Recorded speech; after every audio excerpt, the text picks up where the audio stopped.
ជំរាបសួរមួយមកកូនអញឈរមកជំរាបសួរមកអេជំរាបសួរឡងជំរាបសួរមកកូនឈ្មោះអីជំរាបសួរកូនឈ្មោះអីណាឈ្មោះស្នាចុះកូនឈ្មោះអីឈ្មោះឡង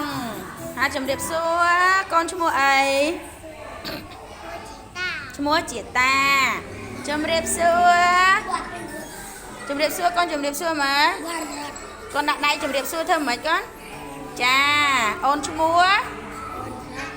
វណ្ណរតថាជំរាបសួរកូនឈ្មោះអីណាឈ្មោះវិបុលអូខេបាយបាយចាអូនឈ្មោះអីកូនឈ្មោះអីគេឈ្មោះហេង